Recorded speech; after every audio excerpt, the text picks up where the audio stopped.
Welcome to the Scoop with Dukes. I'm your host, Philip Dukes, aka Dukes the Scoop. Check me out on Twitter and Instagram at Dukes the Scoop. And please be sure to hit the like and subscribe button if you have not become a member yet. Go to the description. All you got to do is scroll down to the bottom. You'll see a link right there, and it'll give you a link to become a member. I've got varying levels of support, and that's what keeps these shows free and not behind a paywall. So I appreciate you guys. All right, let's get into it. We're here to talk about Auburn football fall camp, the Sunday practice. They went back to back on the weekend. Saturday, was a media availability. Sunday, no media availability. So I tried to do the best I could to piece together some notes from different phone calls I made. So here goes nothing. Um, let's start with the offensive line wanting to take a stand. So one of the things that even in the media availability sessions you haven't heard a lot about was the offensive line being dominant. You heard a lot about the defensive line. You know what you got there, especially the young and I've been one of the people saying that the young defenders are so impressive. Jared Smith, Malik Autry, uh, Jordan Crawford. These guys have been so impressive in the fall. So I think maybe some of this is getting back to the offensive line because they made a statement and there was a concerted effort to work on the run today in today's practice. Okay, great news. Damari Austin, who sat out of Saturday's practice, I believe he had like a heel or a lower leg injury. He sat out Saturday, but he did practice Sunday, so he was back taking first team reps. And as the offensive line set the tone, so did he. Opened up practice with a 40-yard run when they started going good. When they got the 11s on 11s, opened it up with a 40-yard run. Looked explosive. Had multiple long runs on the day. So Damari Austin had his best day of a fall camp so far.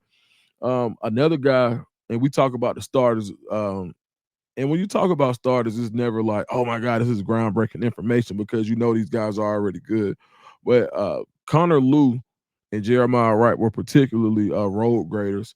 And DeMar and Omar Mapson were able to run behind them for the majority of practice. So the touches that they had in the practice. So the offensive line and the running backs definitely had a good day. Another thing, and shout out to Omar Mapson. He continues to be a name that pops up when you talk about people who have really gained some ground in fall camp.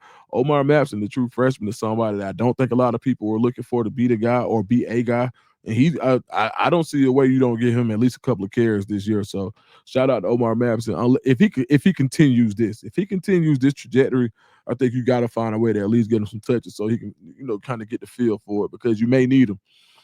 Big bruising back. He's probably, when you talk about guys who are over 210 pounds, he's basically what you got. And you can tell the difference. Like he packs a punch. When I talk to guys on the defense, they say it too. Like, he's a tough one. So shout out to Omar Mapson for coming in and making an early impact. But speaking of Omar Mapson, there was a play that I heard that got a lot of applause yesterday. It was a fourth down simulation.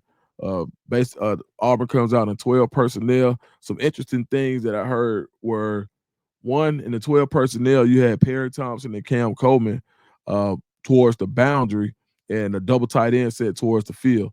So you've got these two big wide receivers against two corners and they're isolated. So I'm just thinking in my mind, I'm like, man, and I always said this, how important perimeter blocking is going to be for Hugh Freeze and his system and why he wanted to get these big, huge receivers. And you got to see that in motion a little bit with Perry and Cam Coleman being on the same side. So Eric Singleton wasn't in the game on this play, but you had, and these are the ones, but double tight end set, Perry Thompson, Cam Coleman, sounds dangerous to me.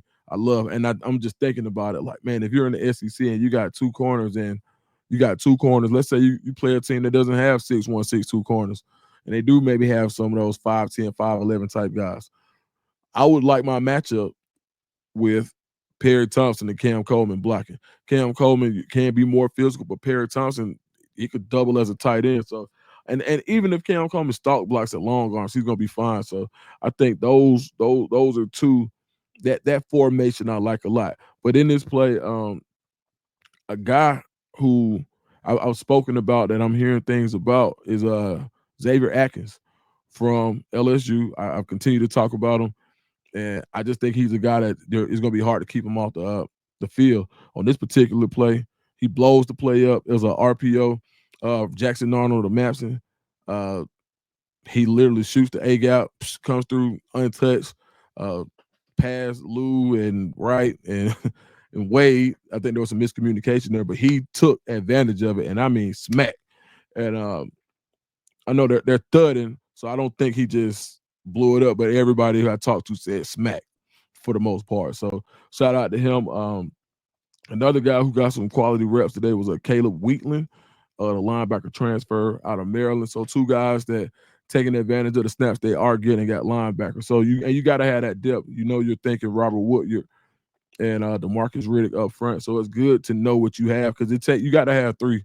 You got to have at least three that could play every game, and you really need four that you can count on in the SEC. So right now, I think that would be your first four: Wheatland, Atkins, and not in this order, but Wheatland, Atkins, and the starters, Woodyard and Riddick. But a linebacker that I think that I've continued to hear that also is going to have success, especially on rundowns, is going to be Elijah Melendez. When you talk about just a thumper, he's probably the thumper on this defense. As a true freshman, I don't think you have anybody else that's as strong as him at linebacker from a weight room perspective, as big as him from a height and length perspective, and just basically packing a punch that wants to strike when a guard pulls. I think you got guys that are willing to, but I don't know if any of them pack the punch that Elijah Melendez does. So I think he's going to have a track to playing early in some situation specific kind of plays or situations. Right? I know I said situations twice, but yeah, I think his playing time will probably be based on situation, but on rundowns where you need, goal line type, I can see him being a linebacker that you would want to use, especially talking about how things have gone for him in the fall so far. Another guy that had a big day, that's a starter that we always talk about, but Jay Crawford has another big day. I'm hearing multiple pass breakups in coverage, and he's getting work against all of the receivers, whether it's Singleton, Cam Coleman, Perry Thompson, it doesn't matter. Anybody who's been on his side, he's been battling. So he probably had one of his better days. Not as many opportunities, and what made it so efficient was the offense that he didn't have as many opportunities as he had been having. So he did win his share. So another really good day, and people just continue to say that he's taking that step. So you would hope that it translates to the season, because we know in practice there's only so much you can do and only so much you can take from this. And just as a disclaimer, I know people say, I read the comments and there's guys and they're just like, man, why would you? I'm surprised everybody's just reporting only good stuff. I mean, but who literally gets a practice report and talks about people doing stuff wrong? Like, I don't. I mean, you're gonna see it in the game. So I think that's not, you're not looking to see, he messed up. Of course, you see a guy drop a pass or something like that, but what do you think is more report worthy? Guys who you can say that, hey, this guy had a good practice. You talk about the highlights. So, and I think everybody does that across the industry. So, but along that same vein, I think one of the things that I think they do want to see out of Jackson Arnold is to be able to take more shots downfield and to just trust that arm. One of the things that Deuce Knight has done well has been to spraying the ball all over the field, using that cannon of an arm. There was one particular play, Deuce Knight, I believe the receiver was, I can't remember who they said the receiver was. I'm thinking Cam Coleman, but I lose the receiver. Cover two, basic man shell. You got to split the middle. They say Deuce Knight threw a post so crazy where he was able to where the receiver was able to outrun the depth of the safeties and catch the ball directly in the middle of the field, and it was like the ooh and ah play of practice. So I think Deuce Knight being able to stretch the field just gives him a dimension that you don't see, probably like that you probably want to see out of Jackson Arnold. But Jackson Arnold, Deuce can play free, and I think Jackson Arnold may just be like, all right, he's got a lot on his shoulders, the baggage of last year. So I think as Jackson becomes more comfortable, you'll want to see him play a little more free. But one thing that I think has also catapulted Jackson Arnold and made people want to say that he's the starter, and he don't get credit for this. He doesn't get credit for this. His running ability. Now, in a straight line, do I think he's faster than Deuce Knight? Probably not. But do I think he's probably better in RPO than Deuce? Absolutely. Uh, Not because Deuce isn't athletic, but Deuce is more of a strider. So he's got to get going. But once you break contain, he's going to keep going. Jackson Arnold has some shake to him. Like he has some deceptiveness, and he ain't slow at all. So when I talk to guys and they say, okay, tell me something about Jackson Arnold, it's like, hey, bro, he's quicker than you would think. Or he'll get up out of there. Like you got to watch him.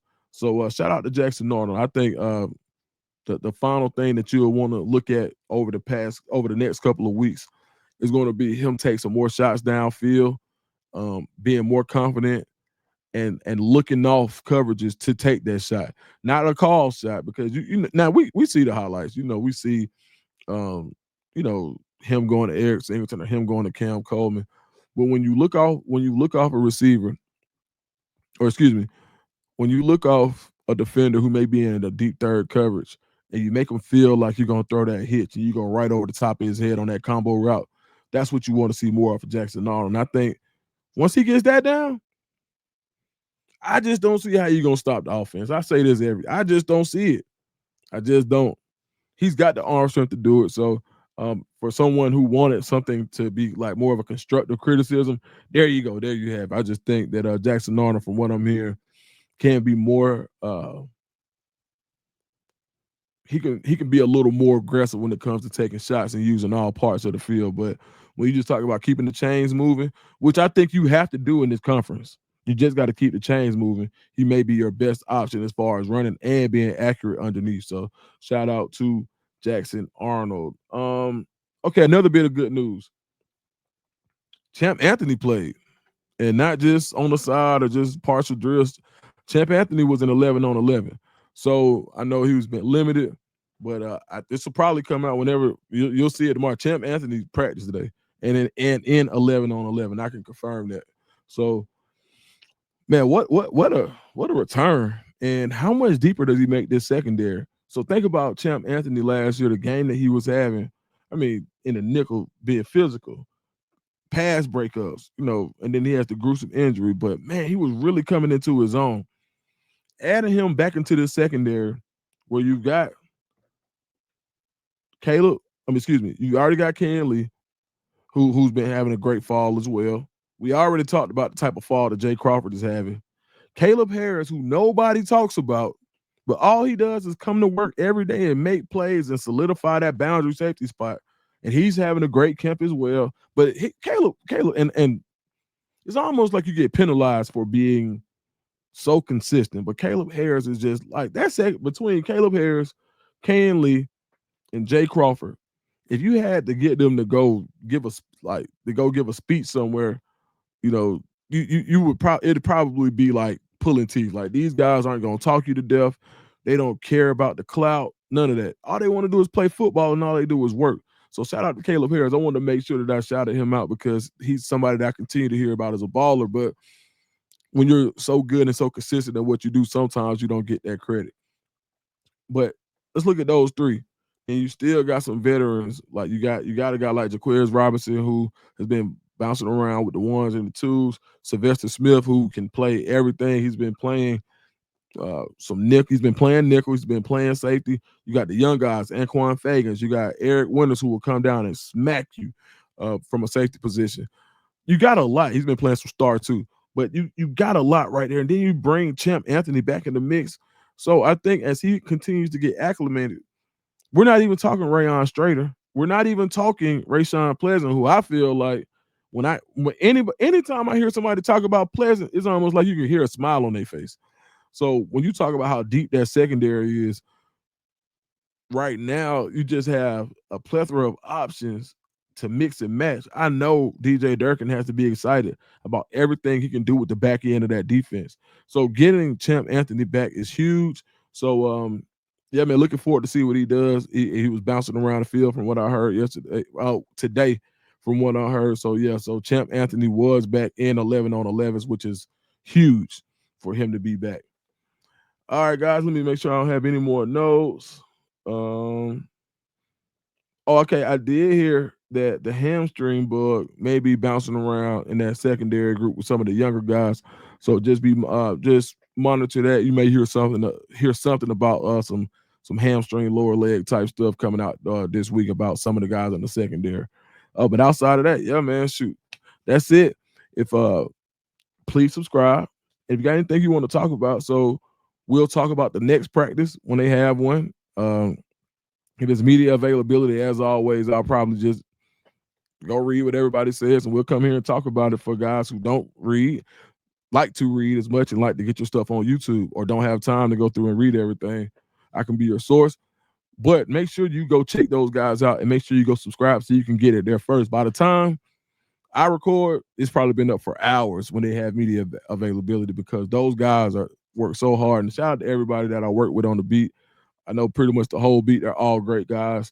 Shout out to everybody at 247, Clemente, Nathan King, Jason Caldwell, Philip Marshall, and then Ronnie Crazy Ass. And then on 3-2, I worked there. I worked with them. Well, I kind of worked with them, but Cole, Jay Lee, Head, Allen Head, Hope, Jay Tate, B Matt, Caleb, like all of them. So you guys have so many options to go get great Auburn information. So make sure you go sign up for on3/rivals and 24/7. Support those guys, and because those guys support me. I know it seems like, oh, we're in competition, but no, they my friends. So yeah, man. So look, we'll be back this week.